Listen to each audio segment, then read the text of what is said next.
Senior सहाफ़ी और तजियाकार रऊफ़ पलासरा के मुताबिक जिस तरह से साबिक़ वज़ीर आज़म नवाज़ शरीफ को क्लीन चिट दी जा रही है, इसके मुआशरे पर अदालती और कानूनी नताइज का शायद किसी को अंदाज़ा नहीं।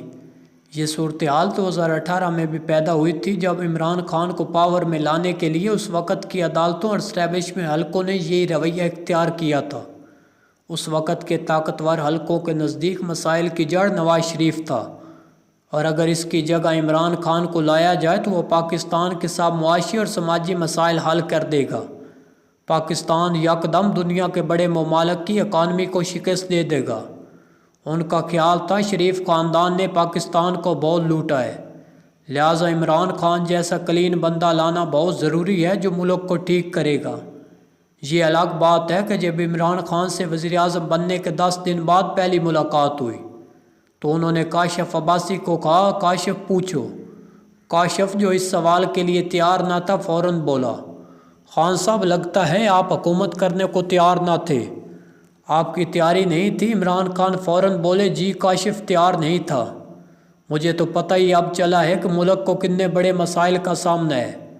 बस आप सब लोगों ने मेरे फ़ैसलों पर 6 माह कोई तनकीद नहीं करनी, कोई नेगेटिव खबरें नहीं छापनी। मैं उस वक़्त हैरानी से उन्हें देख रहा था जो 24 साल से कौम को तकरीरें और टीवी शोज़ में बताते रहे कि इनकी कितनी तैयारी है और कितने बड़े काबिल लोगों की टीम इनके पास है। अब वही वज़ीर आज़म बन कर कह रहे थे, मुझे तो कुछ इल्म ही नहीं था और आपने मुझे कुछ कहना भी नहीं। मैं जो गलत दुरुस्त फ़ैसले करूं, जो अपने पास दुनिया के बेहतरीन टीम मौजूद होने का दावा करते थे, इनकी जंबील से उस्मान बुज़दार बरामद हुआ या जुल्फ़ी बुखारी जैसे लंदन के दोस्त जो पिक एंड ड्रॉप सर्विस देते थे, इस तरह की दोस्तों की फहरिस्त बढ़ती गई, जिन्हें हुकूमत चलाने का तजर्बा तो दूर की बात, इल्म ही नहीं था कि पार्लियामेंट किस बला का नाम है, हुकूमत या गवर्नेंस कैसे करते हैं। सब नए लड़कों को वफाकी वज़ीर बना दिया गया, जिन्होंने हर तरफ अन्नी मचा दी। खान साहब ने मुद्दत 6 माह से बढ़ाकर 1 साल कर दी। मुझे कुछ नहीं कहना, जो कुछ कहने की कोशिश भी करता तो जनरल फैज़ हमीद का डंडा चल जाता। जनरल बाजवा सहाफ़ियों और एंकर्स को बुला लेते कि बंदे बन जाओ, खान को तंग मत करो। एक मुलाकात में तो सहाफ़ियों को जनरल बाजवा ने यहाँ तक कह दिया, हमारे पास 5000 लोगों की फहरिस्त तैयार है जिनको लटकाना होगा। एंकर पर्सन मोहम्मद मालिक ने कुछ कहा तो जनरल बाजवा ने आगे से कहा, आप एंकर्स का नाम भी इस फहरिस्त में डाला जा सकता है। बाद में मोहम्मद मालिक ने मुझे इस बात को कन्फर्म भी किया। अगर कमी थी तो एक टीवी शो में उस वक़्त के वफाकी वज़ीर फैसल वाडा ने यही 5000 लोगों की फहरिस्त और इन्हें लटकाने की बात कह दी। जब वज़ीर आज़म इमरान खान एंकर्स को कह रहे थे कि इन पर 6 माह तनकीद नहीं करनी, तो इनका मकसद था कि वो उस्मान बुज़दार जैसे काम कर ले और कहीं से कोई आवाज़ ना उभरे, चाहे पूरा सूबा डूब जाए। और मज़े की बात है कि उस्मान बुज़दार पर बड़ा एतराज़ भी जनरल बाजवा को हुआ। जहाँ से इनमें दरार पड़ना शुरू हुई, जनरल बाजवा चाहते थे कि बुज़दार को हटा दे। वही जनरल बाजवा जो सहाफ़ियों को बुलाकर खान के फ़ैसलों पर तनकीद करने से रोकते थे, वो अब खुद खान के फ़ैसलों से तंग आए हुए थे और नतीजा सामने है। जो कुछ इन दोनों के दरमियान में हुआ, मैं तो ये समझ बैठा था कि इमरान खान हमें कहेंगे कि मुझ पर कोई रियायत करने की ज़रूरत नहीं, खुलकर पहले दिन से मेरे फ़ैसले को जज करें। अच्छे हैं तो तारीफ़ करें, गलत हैं तो खुलकर तनकीद करें।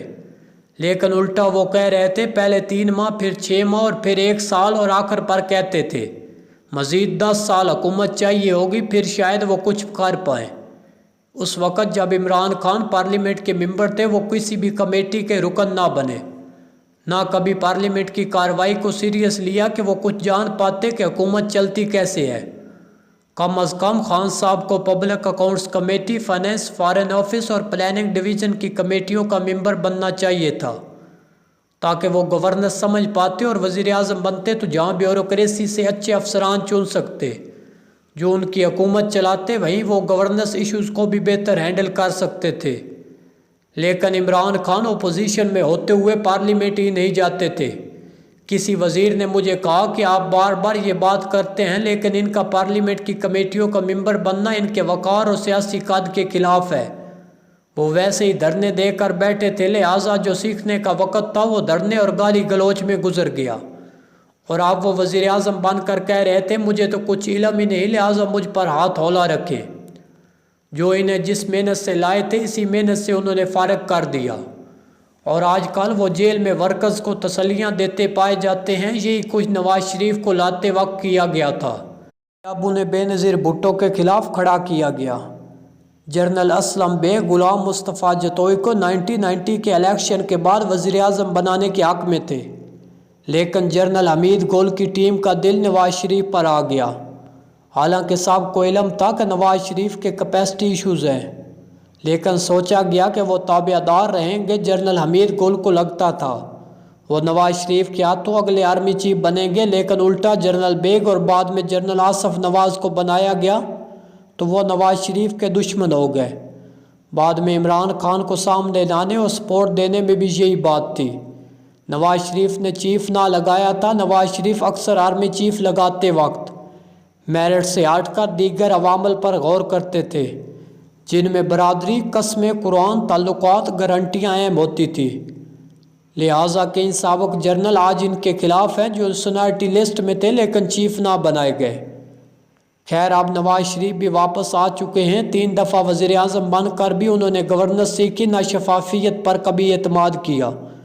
उन्होंने हुकूमत भी कारोबार की तरह चलाई, जिसमें इनकी फैमिली और बच्चों के कारोबार को नुकसान नहीं होना चाहिए। नवाज शरीफ और इमरान खान का मिजाज एक जैसा रहा है। दोनों सिर्फ वज़ीर आज़म बनना चाहते हैं, पार्लियामेंट जाना या गवर्नेंस इनकी तरजीहात में शामिल नहीं रही। नवाज शरीफ वज़ीर आज़म बनकर 400 दिन मुल्क से बाहर रहे तो खान साहब पार्लियामेंट न गए। नवाज शरीफ की हुकूमत इसाक डार चलाते थे तो इमरान खान फरमाते हैं कि उनकी हुकूमत जनरल बाजवा चलाते थे। अंदाज़ा करें, जो जल्द से जुलूसों और टीवी पर बुलंद आंग दावे करते थे वो अपनी हुकूमतें डार और बाजवा के हवाले करके मज़े से ज़िंदगी गुजार रहे थे। एक बात तय है कि जिस तरह इमरान खान को लाया गया और उनके लिए हर शय तहस नहस की गई, इसी तरह अब नवाज शरीफ को लाया जा रहा है तो तसल्ली रखें, नताइज भी वही निकलेंगे। ना इमरान खान को लाने के लिए कानून कायदे की परवाह की गई और ना ही अब नवाज शरीफ को लाते वक्त की जा रही है। एक जैसे हालात में वज़ीर आज़म बनवाने का नतीजा भी वही होगा। जब कोई नया काम नहीं हो रहा तो नया नतीजा कैसे निकलेगा। सीनियर साफ़ियों जावेद चौधरी, 0 पॉइंट, हामिद मीर, सलीम साफ़ी, रऊफ़ कलासरा और नुसरत जावेद के कॉलम्स सुनने के लिए हमारे चैनल को सब्सक्राइब करें और बेल आइकन को प्रेस कर दें ताकि हर नए आने वाले कॉलम का नोटिफिकेशन आप तक बर वक्त पहुँच सके।